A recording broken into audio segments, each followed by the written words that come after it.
The soil behind the farmhouse didn't smell like earth. It smelled like copper and old wet wool. John gripped the railing of his back porch, the splintered wood biting into his palm, grounding him against the vertigo that had plagued him since the move. It was a fixer-upper in rural Maine, a sprawling Victorian eyesore that sat uncomfortably on the edge of the Blackwood plot, a tract of land the locals refused to hunt on. The realtor had called it historic.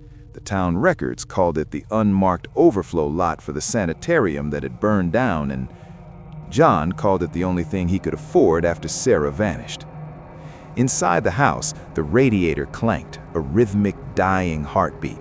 Upstairs, 7-year-old Lily was finally asleep, clutching a stuffed rabbit that smelled faintly of her mother's perfume. John took a pull from a tumbler of cheap bourbon, letting the burn distract him from the silence. But it wasn't silent. Not really. For 3 nights, the wind had been playing tricks on him.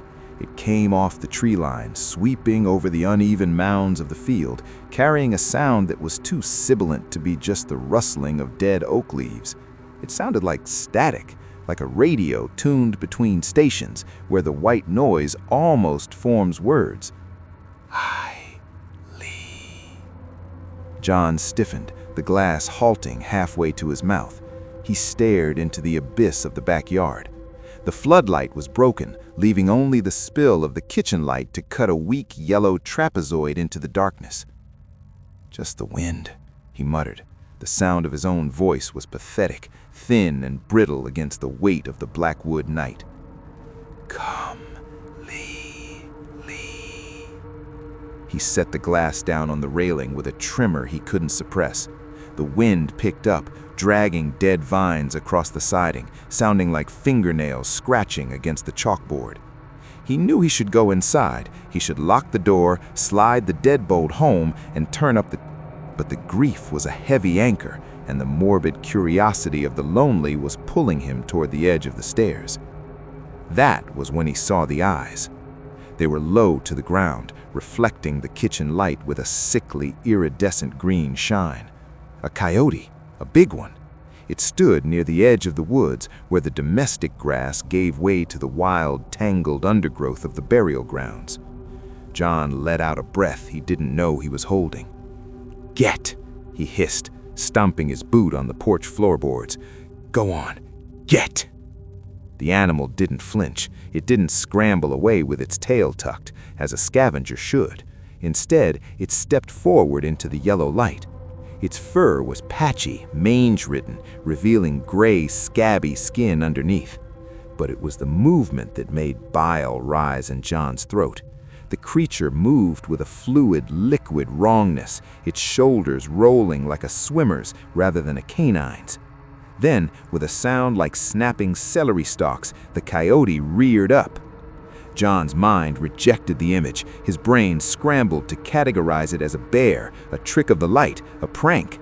But the creature continued to rise, its hind legs elongating, joints popping and locking into a bipedal stance that defied biology. It stood 6 feet tall, naked and shivering, its front paws hanging limp like broken wrists. It stepped closer. John couldn't breathe. The air in his lungs had turned to cement. The creature's head was still lowered, hidden in the shadow of its own chest. It took another step, the sound of its claws clicking on the paving stones of the garden path. It was 10 feet away. Slowly, agonizingly, the thing lifted its head. The scream died in John's throat, choked off by a wall of absolute paralytic horror. The snout was gone. The fur was gone. In its place, stretched tight over the elongated skull of the beast, was a face. It was pale, the skin translucent and waxen, stapled onto the bone structure with unseen connective tissue. It was Sarah. It was his wife's face, but worn like a mask that didn't quite fit. The eyes were Sarah's hazel, but they were flat, devoid of the spark of life, staring with a predatory intensity. The skin around the jaw was pulled so tight that it had begun to tear, weeping a dark fluid. Sarah, John whispered, the word tearing out of him, a mixture of prayer and blasphemy. The thing wearing his wife's face tilted its head, a jerky avian motion. The lips, Sarah's lips, curled back, but there was no human gentleness there. The smile stretched too wide, splitting the cheeks, revealing not human molars, but rows of serrated, needle-like teeth dripping with thick saliva. The wind surged again, no longer sounding like leaves. It was a chorus now, 100 voices whispering from the mounds of earth behind the creature. "Join us, John. Join her."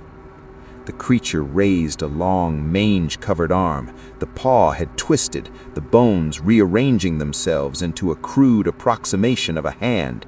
It beckoned him, one finger curling inward. "Come." John gripped the railing so hard his nail folds cracked. He needed to run. He needed to grab the shotgun from the hall closet. He needed to barricade the door and hold Lily until the sun came up. But the